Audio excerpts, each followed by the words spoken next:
Hi there! So this is Amara Camille Alato, and for my extra credit project, I decided to read The Catcher in the Rye, and this is the contextual analysis.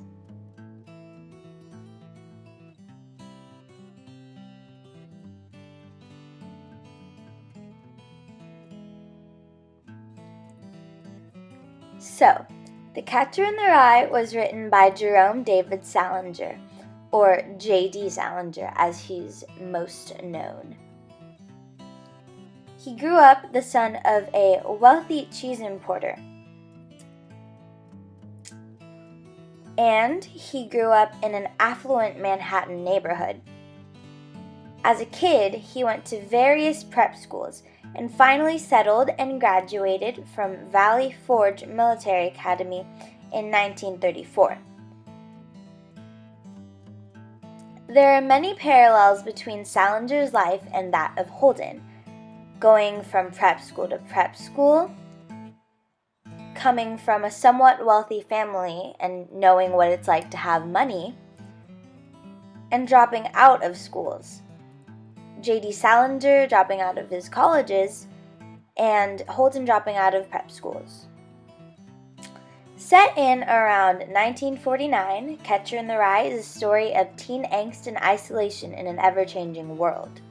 Holden's 3-day adventure and his thoughts throughout gives readers an insight on the mind of adolescents in the 50s and the mental struggles that time might have had on them. This time was right after World War II, when people came home and the economy boosted. They had a lot more money than they ever did in the Great Depression.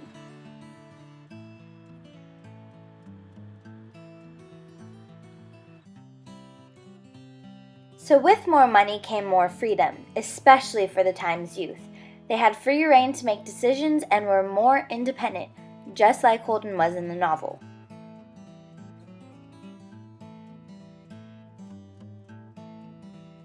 At the time, the United States was a country moving toward conservatism. The adults of America had steady jobs, they became more affluent, and in turn, suburban communities called Levitt towns appeared. This promoted the idea of conformity and surrendering to the mainstream. When first published, the book, in all of its rebellious, provocative glory, resulted in a great deal of controversy. Critics hated the novel. They thought it was crass, they thought it was inappropriate. It was overall just a bad situation.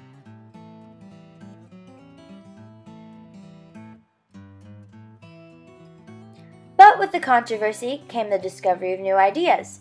The Catcher in the Rye seemed to be a Pandora's box for the younger generation, tapping into their emotions, their deepest thoughts, concerns, and just their overall feelings.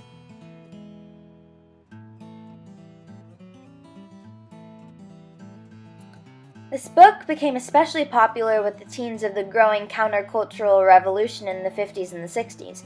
For the rebellious, reading about Holden's 3 days was like looking in a mirror. These people, they felt a connection with Holden. They could relate with his internal struggles, his problems with society, the ins and outs of his brain. They could also relate with his dislike of people's phoniness, which is so prevalent in this time's society.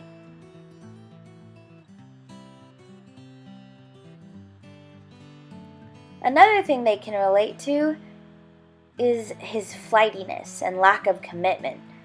Like Holden, the youth in the 50s didn't really know who they were.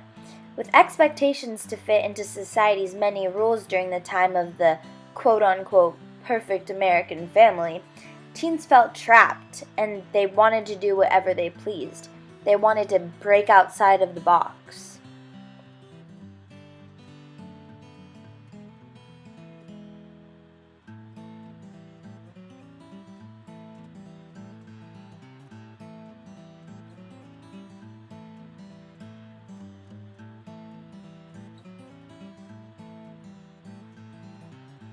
It was at this time that Holden became a symbol. He became a symbol of something real in a society of conformity and obedience. In a society of mediocrity and fitting in, he was their beacon of light.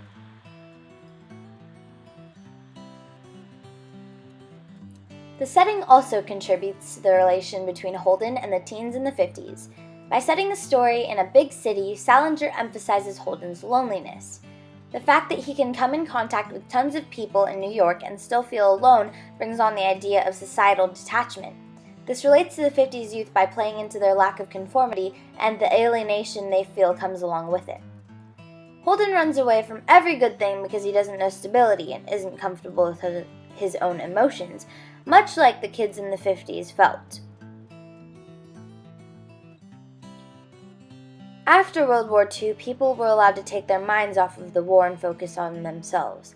This allowed teens especially to reflect on their feelings and thoughts more than the previous generation, who were too distracted by political and world events to take a moment and realize that they don't know who they are, just like Holden. Although critics were skeptical at first, some even are to this day, The Catcher in the Rye has become an American classic, touching on social, political, and economic issues, all while connecting readers to an angsty, incredibly memorable asshole of a main character.